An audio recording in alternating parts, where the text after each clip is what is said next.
네, 계시록 강의 6번째 시간, 어린 양과 24 장로에 관한 이야기를 하겠습니다.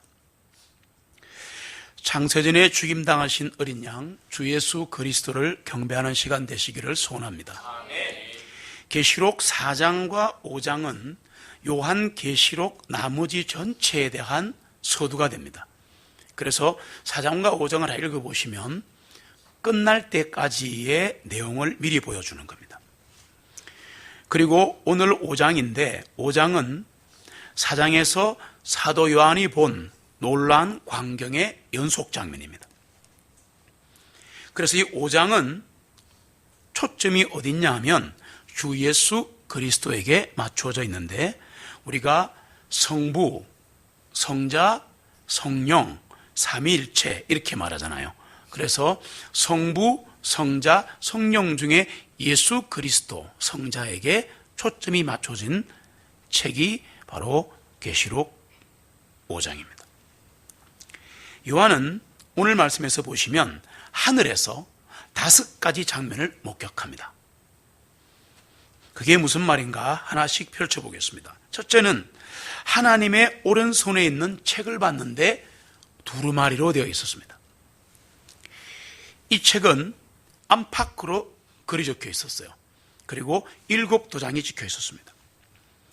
그럼 이게 뭐냐? 이 두루마리는 영원부터 영원까지의 역사에 대한 하나님의 통치와 계획을 대변하고 있다.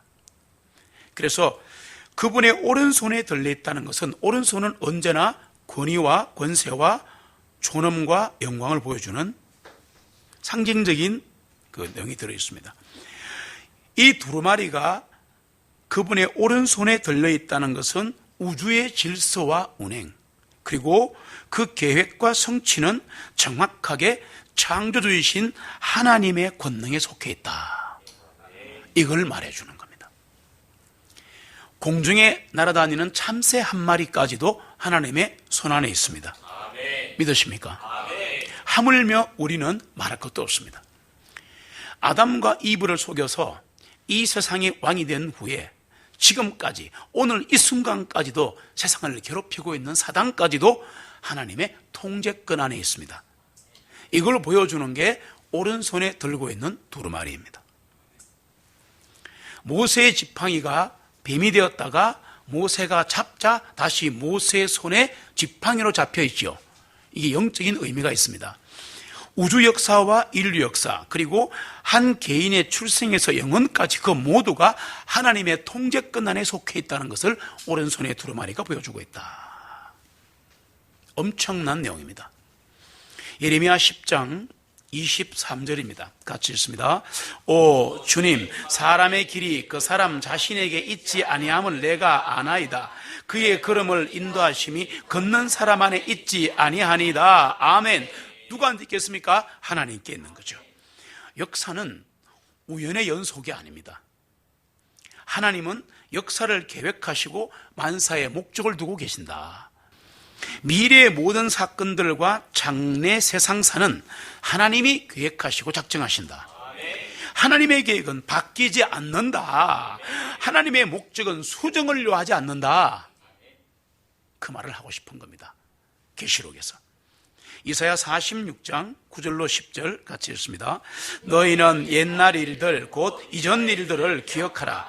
이는 나는 하나님이요 다른 이는 없느니라. 나는 하나님이요 나 같은 이가 없느니라. 내가 처음부터 종말을 밝히 알리고 아직도 이루어지지 아니한 일들을 옛날부터 밝히 알리며 말하기를 나의 계획이 서리니 내가 나의 모든 기뻐하는 일을 이루리라 하였고. 아멘. 하나님은 완전하신 분이기 때문에 그분의 계획과 목적도 완전합니다. 하나님은 미리 예측하지 못한 우연한 사건이나 감당하실 수 없는 사태들을 일으키지 않으십니다. 우리는 우연히 무엇이 일어났다고 생각합니다. 그렇지 않습니다. 절대 그렇지 않습니다. 두루마리의 앞면과 뒷면이 다 채워졌다는 게 무슨 말인가 하면 완벽한 하나님의 계획이다.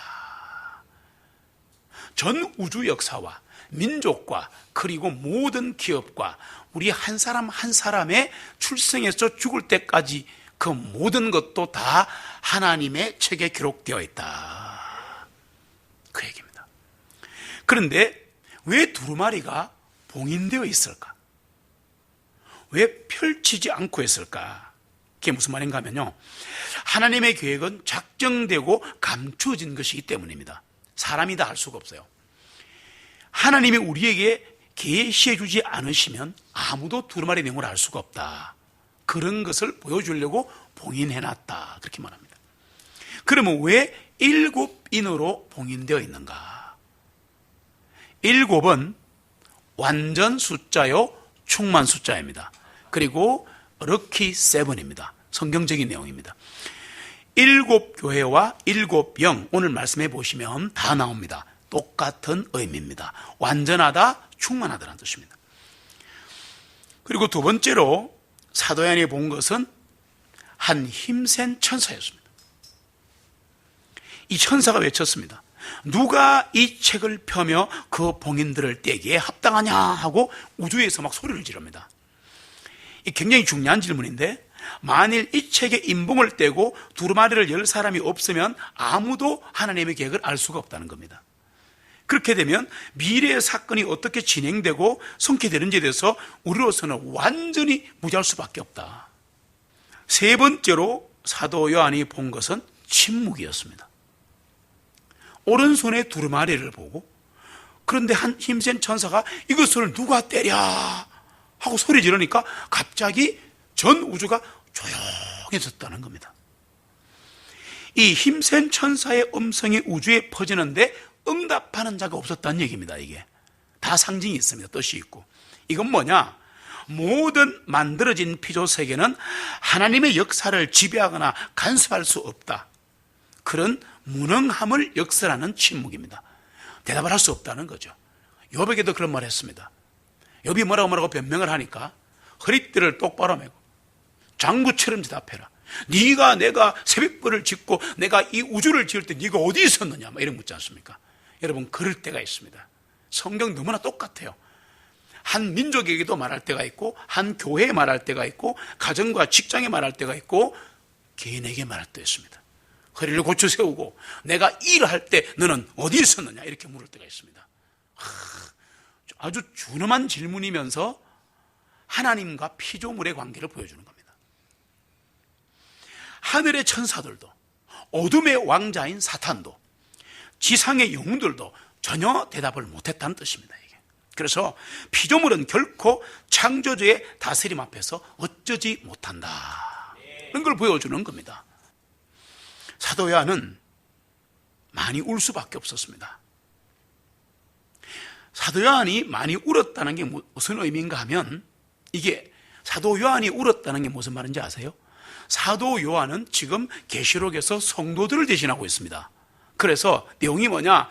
하나님의 의요, 하나님의 뜻이요, 하나님의 진리와 지혜이신 예수 그리스도를 알고 싶어하는 성령 충만한 성도들의 모습을 보여주고 있다, 그 말입니다. 여러분, 하나님이 누구신지 알고 싶으시면 예수님이 누군지 알아야 합니다. 예수 그리스도 그분을 통하지 않고는 하나님을 알 수가 없고, 예수 그리스도 그분을 통하지 않고는 하나님께 갈 자가 없다. 구원 받을 때도 마찬가지고, 천국 갈 때도 마찬가지고, 이 땅을 살아가면서 마찬가지고, 구원받은 이후도 마찬가지입니다. 우리는 예수 그리스도를 알아가는 것이 우리의 일입니다. 요한복음 17장 3절입니다. 같이 읽습니다. 이것이 영원한 생명이오니 곧 사람들이 아버지께서 유일하신 참 하나님이신 것과 아버지께서 보내신 예수 그리스도를 아는 것이니이다. 아멘. 우리는 구원받자마자 eternal life, 영원한 생명이 주어지고 everlasting life, 영존하는 생명이 주어졌습니다. 좀 다릅니다. 양과 질의 관계입니다. 그런데 이 영원한 생명이 뭐냐? 예수 믿고 구원받는 순간 우리는 영원한 생명을 시작이 된 겁니다. 그런데 이게 뭔가 하니까 사람들은 영원한 생명이란 게 영원히 사는 거를 생각하는데, 이 땅에서 구원받은 이후에 그 순간부터 죽을 때까지 영원한 생명이 계속되는데 시작이 된 거라 이 말입니다. 그럼 뭐 하냐 그러는데 이 내용이에요. 참 하나님이신 것과, 누가? 하나님 아버지께서, 그리고 아버지께서 보내주신 예수 그리스도를 아는 것이 영원한 생명이다. 구원 이후에 할 일은 예수님을 알아가는 거다. 이거를 못하게 하려고 사단은 우리를 바쁘게 하고 힘들게 하고 지치게 하고 쓰러지게 하는 거예요. 그러면 예수님을 안다는 게 무슨 말이에요? 여러분, 예수님을 안다는 게 무슨 말일까요? 성경 전체에서 볼 때 예수님을 안다는 말은 내 마음이 예수님께 있다는 겁니다. 굉장히 중요한 얘기입니다. 이거. 오늘 내 마음이, 이 순간에 내 마음이, 순간순간에 내 마음이, 하루밖에 살 수 없는 우리 인생이니까 하루 중에 얼마나 많이 내 마음이 예수님께 있는가, 그 싸움이 부활의 싸움이에요. 영원한 생명의 싸움이에요. 이 싸움이 신앙생활이다. 구원 얻은 그리스도인들은 이스라엘 사람들이 새벽에 만나를 모으듯이 하루의 시작에 밭에 감춰진 보배이신 예수 그리스도를 말씀과 찬양과 기도로 찾는 삶이 되어야 합니다. 사람들은 돈과 명예를 찾습니다.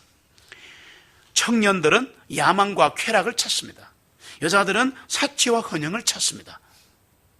성경의 공식입니다.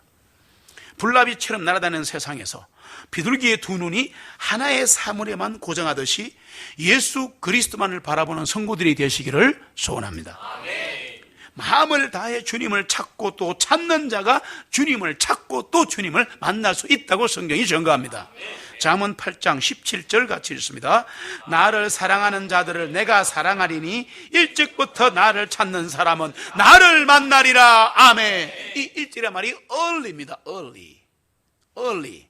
한국말로 새벽부터 해가 뜨기도 전에 눈 뜨자마자 나를 찾는 자를 내가 만나 주리라. 나를 사랑하는 자들은 나도 그를 사랑할 거다. 그런데 그 사랑을 어떻게 받고 찾느냐? 주님을 찾는다는 겁니다.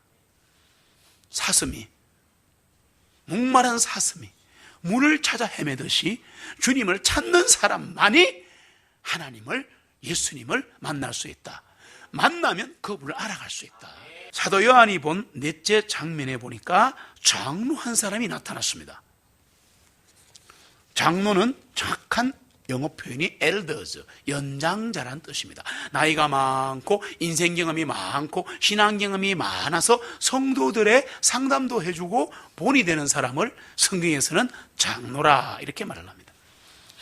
그런데 이 장로가 뭐라고 말했냐면 그 책을 펴서, 아까 답을 아무도 못했죠. 오른손에 두루마리를 들고 탁 서가 있는데 천사가 나타나더니 이 두루마리를 펼 자가 누구냐 그러니까 갑자기 조용히, 우주가 조용했댔죠. 근데 갑자기 장로가 하나 탁 나타나더니 그 책을 펴서 7인을 떼실 분이 계신다 이러잖아요. 완전 드라마입니다. 이거 드라마. 그분은 바로 주 예수 그리스도입니다. 하나님의 지식, 하나님의 비밀은 예수 그리스도입니다. 그 봉인을 떼신다는 게 무슨 말이냐? 예수님이 그 봉인을 뗀다. 우리가 편지를 왜 찢어서 내잖아요. 똑같은 뜻인데 그 봉인을 뗀다는 것은, 뗐다는 의미가 뭐냐면 유다지파의 사자 다윗의 뿌리가 이기셨다. 그분은 죽음을 죽이시고 사단 마귀를 이기시고 영원히 승리하셨다. 이거를 뗐다라고 말하는 겁니다. 우리 주 예수 그리스도는 사람을 정복하셨습니다. 죄와 죽음을 이기셨습니다. 예수 그리스도는 하늘의 왕이십니다. 모든 권능과 권위를 가지신 분입니다. 그래서 주 예수 그리스도만이 이 두루마리를 떼시고 봉인을 떼실 수 있다. 다섯 번째로 사도 요한이 본 것은 뭐냐면요, 주 예수 그리스도 자신입니다. 요한은 사자만 본 게 아니라 어린 양도 보았다는 겁니다. 그게 어린 양이, 램, 어린 양이 나옵니다. 거기 보시면 전에 죽임을 당한 것 같은 어린 양이 새겨진 것을 보았습니다. 말씀 잘 보세요. 전에 죽임을 당한 것 같은 어린 양이라고 되어 있을 겁니다. 맞습니까? 예. 제가 말씀을 드렸습니다. 성경에서 닮았다, 같은 그러면 그거다라고 내가 말씀드렸잖아요. 확인하세요. 그래서 전에 죽임을 당한 같은 어린 양은 전에 죽임을 당하신 어린 양인 거예요. 그렇지 않은데요? 아니요. 계시록 13장 8절에 계시록 13장 8절 같이 읽습니다. 세상의 기초가 놓인 때로부터 죽임을 당한 어린 양의 생명책에 그들의 이름이 기록되지 아니하고 땅에 거하는 자들은 다 그 짐승이 엎드려 경배하리라. 아멘. 이제 이거는 로마 카톨릭에 대한 얘기인데 앞에가 중요하죠. 세상의 기초가 놓인 때로부터, 창세전에, 그 말입니다. 한국말로 창세전에 죽임 당하신 어린 양, 그분의 생명책인데, 그렇잖아요. 그래서 예수 그리스도는 창세전에 죽임 당하신 어린 양입니다. 그때 우리는 그 자리에 있었습니다. 그걸 아셔야 돼요. 그걸 아셔야 돼요. 그러니까 우리가 어마어마한 존재입니다, 여러분. 진짜 우리의 모습은 정말 초라하게 그지없는데, 오늘도 찬양하고 기도하는데 좀 우리 모습이 우습잖아요. 솔직히 깨고 말하면. 그런데 하나님은 우리를 위대한 제사장으로 보는 거야. 특별한 백성으로 보는 거야. 왕가의 성직자로 보는 거야. 내 백성 건드리면 다 죽여버린다 그런 거야. 와, 여러분 이거 무서운 겁니다. 이거 눈동자처럼 보하신다 그랬거든. 불꽃처럼 보하신다 그랬거든. 내 백성을 건드리면, 내 자녀를 건드리면 다 죽여버린다 그런 거야. 와, 여러분 이걸 그냥 보지 마세요. 주님은 죽음으로 죽임을 이기셨습니다. 죽음으로 악을 이기셨습니다. 그리스도의 승리는 그분의 피로서 이루어진 겁니다. 그 피는 바로 하나님의 자신의 피였습니다. 그 피로 우리를 구원하시고 교회를 값주고 사신 거예요. 수백 번 수천 번 들어도 괜찮습니다. 예수님께서 피로 우리를 구원하시고 교회를 값주고 사셨다는 것은, 이것은 수천 수만 번 들어도 힘이 생기는 거예요. 우리가 만약 그리스도인이라면 사도 요한이 본 환상과 그가 들은 말씀은 우리에게 큰 위로와 격려가 되어야 합니다. 그리고 한 장로가 나타나서 사도 요한에게, 즉 우리에게 이제 이됩니까? 준 말씀이 뭔지 아세요? Weep not 그랬습니다. 울지 말라. 왜? 그리스도께서 이기셨다. 내가 진짜 그리스도라면 예수 그리스도를 통한 승리를 누릴 줄 알아야 합니다. 우리는 이 땅을 살아가면서 심한 욕에 시달립니다. 원수막의 방해를 받습니다. 성도들의 삶의 발전이 좀 고민이 됩니다. 그러나 절망하지 맙시다. 포기하지 마세요. 울지 마세요. 기도하면서 우는 걸 말하는 게 아니라 인생이 울지 말라는 얘기예요. 문제 해결은 내 힘과 노력에 있는 게 아니라 나의 주님 되신 예수 그리스도 그분에게 달려있다. 그분의 십자가 보혈과 완전하신 의에 달려있다. 고난과 고통이 심하다 해도 울지 맙시다. 슬퍼하지 맙시다. 나의 모든 시련과 고통이 하늘 왕자에 앉으신 그분의 오른손에 들린 두루마리에 모여 적혀있다. 그분이 다 아신다. 얼마나 힘이 됩니까? 다 적혀있다는데 다 아신다는데 내가 왜 이런 모습으로 살아가나? 그러지 말자. 시험과 환난은 나를 단련시키고 내 가정을 단련시키고 교회를 훈련시키기 위한 하나님의 도구이다. 거쳐야 할 과정이다. 이렇게 생각하시면 됩니다. 욥의 고백이 우리의 고백이 되면 좋겠습니다. 욥기 20장 10절입니다. 그러나 그분께서 내가 택한 길을 알고 계시나니 그분께서 나를 연단하신 뒤에는 내가 금같이 되어 나오리라. 아멘. 주님께서 내가 택한 길을 알고 계신다. 어떤 길을 택하든 그분은 미리 아시고 계신다. 그거 아십니까? 미리 아시고 계신다. 참 은혜가 되는 거예요. 주님께서는 우리의 깊은 고뇌와 좌절을 결국은 성화시키실 것입니다. 우리는 우리의 속결없는 영혼과 인생길을 주님께 맡긴 사람들이다. 그렇잖아요? 주님께 맡긴 사람들이다. 그러기에 우리에게 일어나는 모든 어려움들은 주님의 전능하신 손 안에서 결국은 승리와 복으로 바뀐다. 기억하시기 바랍니다. 나를 구원하신 어린 양은 나를 보호해 주시는 유다지파의 사자입니다. 나의 죄를 용서하시기 위해 십자가에 못 박혔던 그 손으로 내 인생의 역사 기록을 오늘도 쓰고 계시고 펼치고 계신다. 얼마나 위로가 되는지 몰라요. 나 혼자가 아니구나. 이렇게 지금 이 대한민국과 전 세계 아마 그런 전쟁으로 난리가 나고 지금 사회주의 국가가 되느니 마느니 막 지금 자영업이 다 무너지고 지금 난리입니다. 지금 가난한 국가가 될 거라는 예상 다 하고 있고 나라에 돈 다 빠졌다 그러는데, 여러분 그런 소리에, 난리와 전쟁과 기근의 소리에 너무 휘말리지 마라. 울지 마라. 그만 아닙니까? 근심하지 마라. 하나님을 믿으니 또 나를 믿어라. 그렇게 말씀하셨어요. 그분이 나를 아십니다. 여러분 참 힘들지 않아요? 주님의 손은 그분이 약속하신 것들을 빠짐없이 이루시기 위해 쉴 수 없는 지혜와 변함없는 사랑으로 날마다 나의 삶을 펼치고 인도하신다. 여러분, 그분이 하시는 거예요. 내가 다 했지만 그분이 하셨다. 다른 말 할까요? 내가 다 한 것 같지만 그분이 하신 거예요.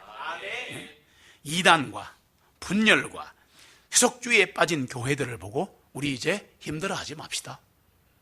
어쩌겠습니까? 그 길을 가는 걸 보고.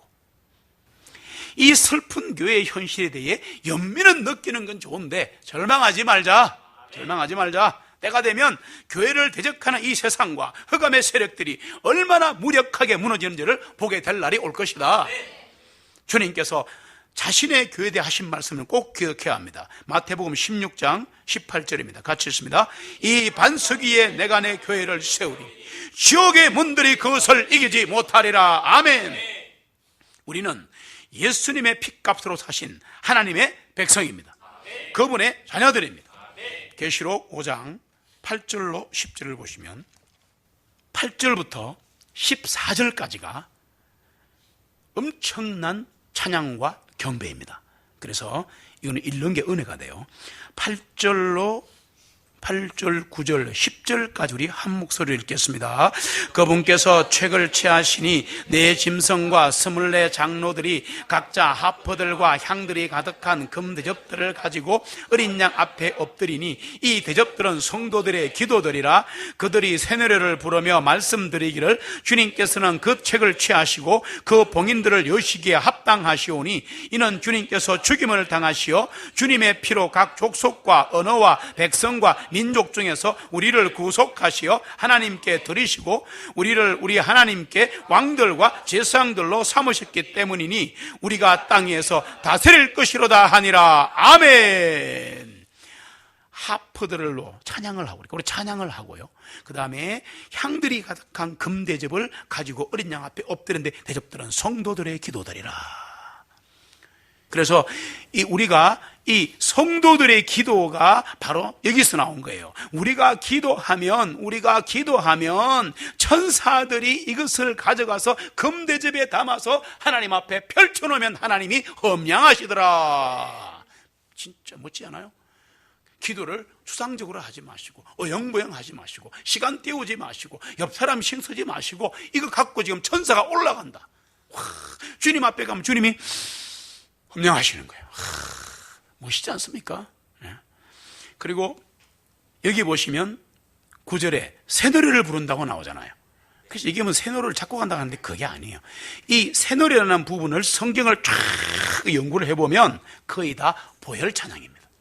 십자가 보혈을 찬양하라는 뜻입니다. 이게 앞뒤 문맥을 보시면 왜 지금 이 5장이 벌써 계속 죽임당하신 어린 양이 계속 나오지 않습니까?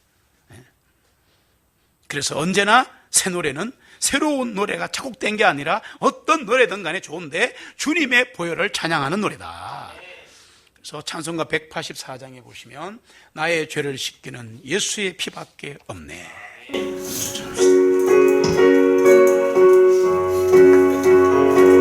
빨리 하겠습니다.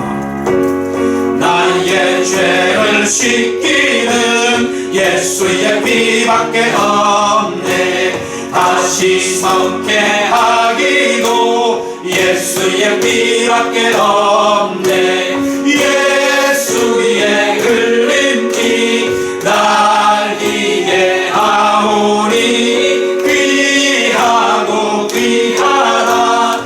예수의 피밖에 없네. 나를 정케 하기는 예수의 피밖에 없네. 사죄하는 증거도 예수의 피밖에 없네. 예수의 흘린 피 날 이해하오니 귀하고 귀하다. 예수의 피밖에 없네. 나의 죄 속하기는 예수의 피밖에 없네. 나는 공로 없도다. 예수의 피밖에 없네. 예수의 흘린 피 나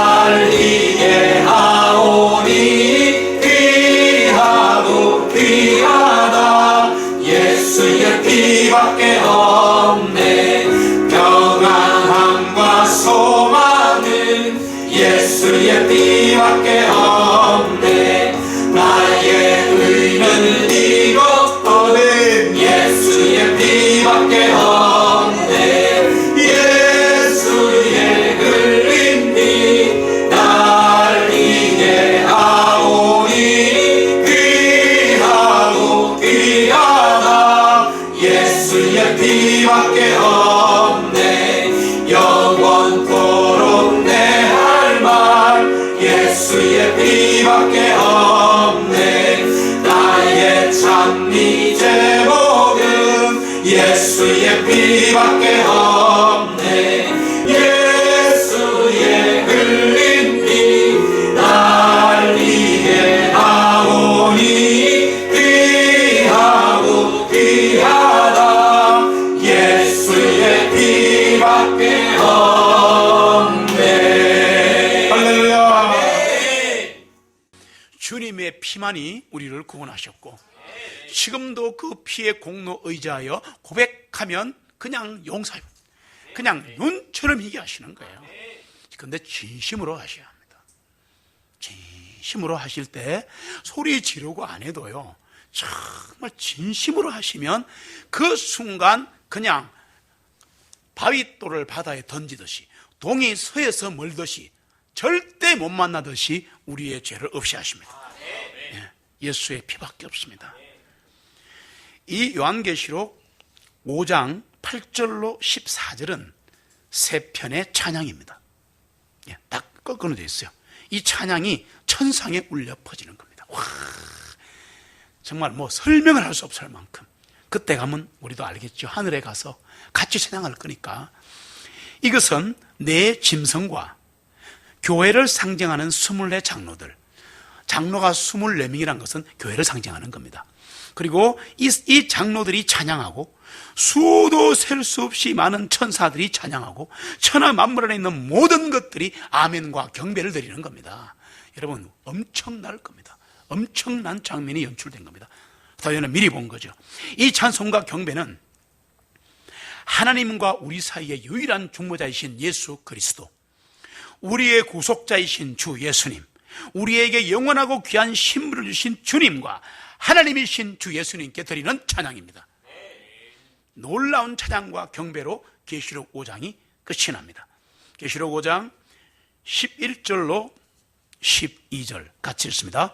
내가 또 보았더니 보좌의 짐승들과 장로들의 둘레에 있는 많은 천사들의 음성들을 들었는데 그들의 수가 만에 만이요 천들의 천들이더라. 큰 음성으로 말씀드리기를 죽임을 당하신 어린 양께서 권능과 부요와 지혜와 힘과 존귀와 영광과 찬송을 받으시기에 합당하시다 하니라. 아멘. 이런 기도를 드리셔야 합니다. 죽임을 당하신 어린 양께서는 권능과 부요와 지혜와 힘과 존귀와 영광과 찬송을 받으시기에 합당하십니다. 하나님 그대로 받으시는 거예요. 그대로 받으시는 겁니다. 계속 찬송과 경배가 이어집니다. 13절, 14절 같이 읽습니다. 또 내가 들으니 하늘과 땅과 땅 아래에 있는 모든 피조물과 바다에 있는 피조물들, 그 안에 모든 보좌 위에 앉으신 그분 곧 어린 양께 복과 존귀와 영광과 권세가 영원 무궁토록 있도다 하니 그 네 짐승들이 말씀드리기를 아멘 하고 24 장로들이 엎드려 영원 무궁토록 살아계시는 그분께 경배드리니라. 아멘. 왕자 위에 앉으신 어린 양께 복과 존귀와 영광과 권세가 영원 무궁토록 있습니다. 이게 기도예요. 이게 기도라니까. 이런 기도를 하시면 하나님이 받으시는 거예요. 그러니까 이 짐승이 뭐라 그래요? 아멘 그러잖아요. 그렇습니다. 과연 그렇습니다. 진짜 동의합니다. 그러고 나서 이 엎드려서 영원 무궁토록 살아계시는 그분께 경배 드리니라. 이렇게 끝나는 겁니다. 어마어마한 찬양과 경배입니다. 존귀와 영광과 권능과 찬송을 창세전에 죽임당하신 하나님의 어린 양 예수 그리스도께 드리면서 끝을 맺습니다. 우리의 인생도 이렇게 끝나기를 소원합니다. 과연 우리는 하늘과 땅을 덮는 이 찬양과 경배에 어떻게 반응해야 되는가? 내 짐승과 장로처럼 하시면 됩니다. 우리의 인생이 이런 인생이 되기를 바랍니다. 아멘. 과연 그렇습니다. 이것은 영광스러운 진리요 찬양입니다. 이 외침이 예배와 경배로 우리 인생의 메아리치기를 소원합니다. 아멘. 24 장로가 엎드려서 영원 무궁토록 살아계시는 그분께 경배하더라. 우리도 영원하신 주님을 찬양하는 인생 되기를 소망합니다.